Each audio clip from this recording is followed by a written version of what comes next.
trying to lowball him. He's trying to demonstrate to him, in fact, that he's unworthy. And not only that, if that's how much you value your olam haba, so to speak, that's how much it's worth. Your olam haba is only as much as you value it and you put into it. If you're willing to sell for that much, that means that's the only value it has. We say Shabbos me'in olam haba.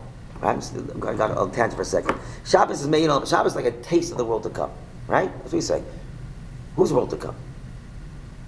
Whose world to come are you tasting? You're tasting your world to come. Whatever you put in during the week and you show that you're really building towards a Shabbos, that's the olam haba you get. And your Shabbos is a me'ain of your olam haba of that week. When you work on your avodah that week, whatever you're willing to put in, to sacrifice in your ruchnius, that's the olam haba you're building. And every Shabbos, gives you a little bit of shmek, gives you a little bit of taste, a smell of your olam haba. There's a story. There was these two Hasidim. These stories are hard to understand. They made a deal. Okay, whoever goes to Shemayim first, heaven first, tells the other one what's going on up there. Right? How these work, don't know, but there are stories like that. Anyway, one guy goes to Shemayim, passed away. And he says, well, the baseball version of that one. Everyone knows the famous joke, baseball. Right? Go to one? Right? You're pitching tomorrow. Yeah, you're pitching tomorrow, right, exactly. All right. So, but we're not going there, right? This chassid says, in Shemaim it's unbelievable. He said, the Olam is beautiful. But he said, the Shabbos that we spent by this Rebbe's house was even better. And the dream disappears, and he goes, wow, that makes no sense. The Shabbos is better. So he goes to his own Rebbe and says, I had a dream. My friend came to me. He said the Shabbos that we spent by this person was better than his Olam Haba. How could it be? So it was very simple. Shabbos is Me'ain Olam Haba. Who's Olam Haba? Right? When you spent Shabbos with this person, you were in that person's Shabbos. You were in his Olam Haba. Or his Me'ain Olam Haba. His Me'ain Olam Haba, because the great man was greater than this guy's Olam Haba. His Me'ain Olam Haba was great. But the bottom line is, on Shabbos, you're getting a shmek of your Olam Haba. Or the Shabbos that experience you have with other people together. When you have a collective Shabbos, you're getting a whiff of that collective Olam Haba. But the fact that Esau is willing to sell it for a bowl of beans means that's all it's worth. But there's one more piece. I think we talked about this once. If if a guy discovered a Sefer Torah, and he did his due diligence, there's no owners. He cannot find the owner, no matter what. And by law, he's allowed to keep the Sefer Torah.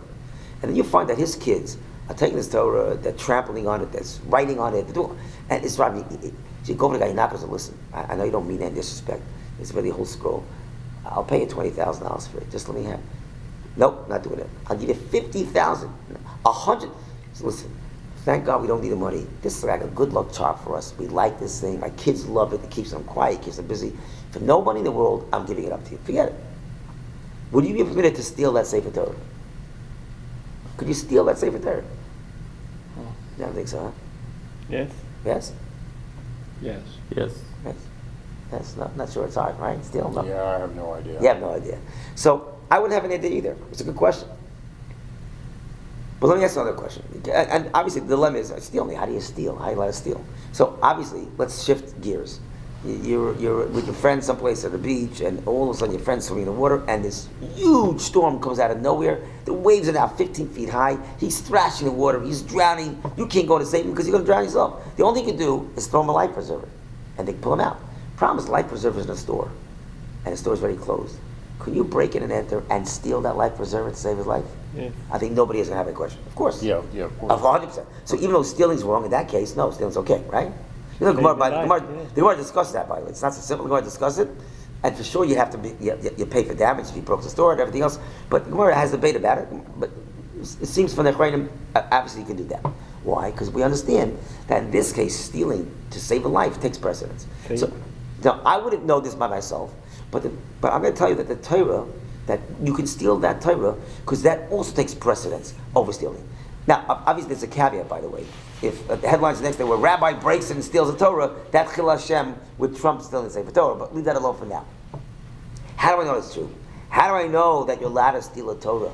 And that, just like you're allowed to save someone's life by stealing, you can steal a Torah to save it from being degraded, disgraced. So Yudah Chassid learns from this parsha. The fact that Yaakov is rescuing the birthright, even if it might be slightly devious, he has a right to do so because he's rescuing a bechayra that's being ridiculed by Esau. You know what's going on? Okay. The end of the story is, so Esau knew he's giving up, he doesn't care, he values, like he says, I live for today. I'm right. I'm going to die. Hold, I'm going to die. So I'd rather have the beings today. And again, that's also part of the philosophy. You eat, drink, and marry, because the Mari may die. That's Esau's philosophy. I live for the moment. I can only live for the moment. I can't think long term. I invest in short term. Right now, this gives me pleasure. I want this pleasure now. But in the future, it doesn't make a difference. It also sounds like putting an obstacle in front of the blind person, What do you mean? meaning that taking advantage of his weakness. Okay, so again, so that, to answer that, you have to say that Yaakov had a right to rescue the birthright.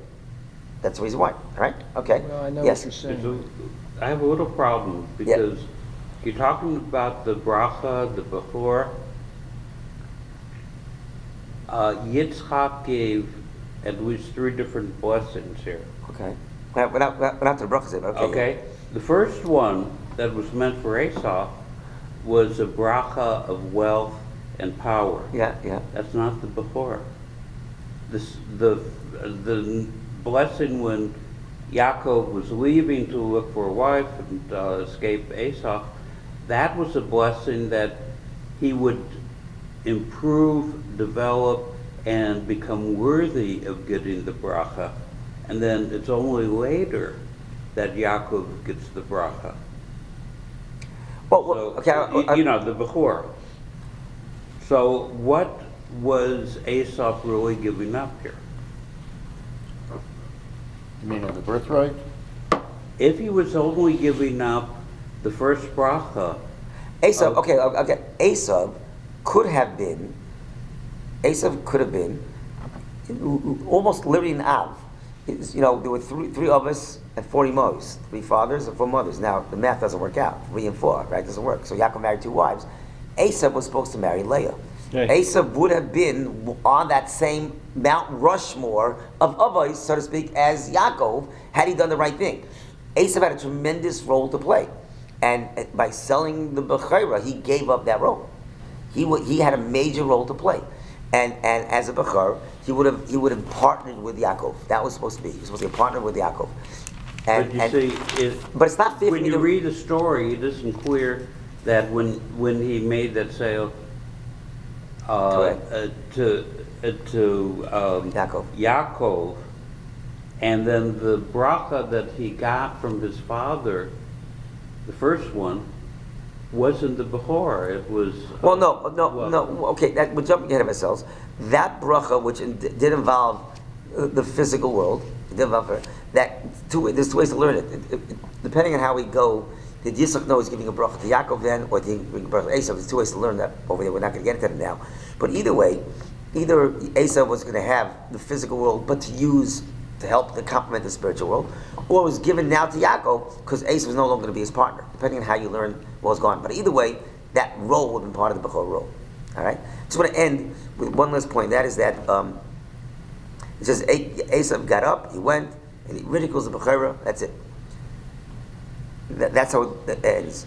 It's fascinating and scary and tragic at the same time that after Esau gets his meal, you know, if I like steak and I eat a piece of steak, I had a steak last week.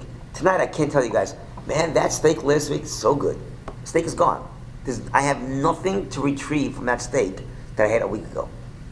After Esau eats this bowl of beans and has his meal, he's left not only with an empty stomach, but with an empty feeling. It means at this moment, he realizes, after the taiva has been satiated, so to speak, he goes, what did I do? Right? What did I do? I just gave it all for what? A bowl of beans that I no longer have. At that moment, he has 2 choices. At that very moment, he has 2 choices. What are the choices? He'll go back and say, give it back. He could say, I messed up royally. Yaakov, what an idiot. I realize how low I've gone. I've hit rock bottom. If I can give him my entire legs of bowl of beans, and he starts crying, Yaakov would put his hand over Esau's shoulder, and I dare say there would have been a different epilogue, that Esau could have done tshuva and got his bechira back. Mm-hmm. But instead of doing that, Vayives, he digs in his heels, and he says, instead of owning up, in order to get rid of his guilty conscience, what does he do? He ridicules.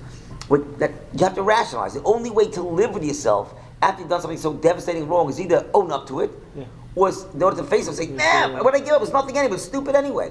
Vayives, he mocks the b'chayr when it's over because that's his self-defense mechanism. What a tragedy it was, because at the moment that he fell, he could have turned everything around. But instead, this became the kind of the nail in his coffin, so to speak.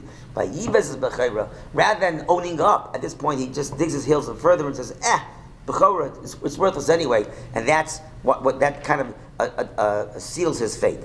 All right, so that's really the b'chayra. There's obviously much more. You mentioned the bracha later on, but there's just way too much to go into that now. I'd like to say that you shouldn't think that Christianity is pro-Esau. It's not. Not Christianity we have today. But Even the one back then. Rome. Because, Ovadia says that God hated Esau, loved Jacob, hated Esau. But in the letters to the Hebrew, this is what Paul's letters to the Hebrew, God hated Esau before he was born. So it's a stronger denunciation of Esau than it is in our book. I confess I don't know the. Okay, and if you look at. But I'll tell you what Chazal say is that Esav is the father or the origin of Rome. They may say that, but there's a lot. It's a very problematic thing to say. Esav was the. If you look at Augustine of Hippo, that whole predestination stuff, that entire wacky old philosophy is based on that God hated Esau before he was born. That whole thing is based on that. I'm just telling you. Okay, I don't tell you. Yeah. I'm just saying that Esav is Rome and Rome. Sav Tidal Amen. Tidal Melech Goyim, as I say. The final goal is Tidal Melech Goyim. That's Rome. That comes from Esav. Was that a method of self-psychology to be your mind, or he actually meant it? About the Bechorah, he spurned it. He said, what is Bechorah? I mean, he knew what he was saying. Or he no, he was saying, that's his way. He was making him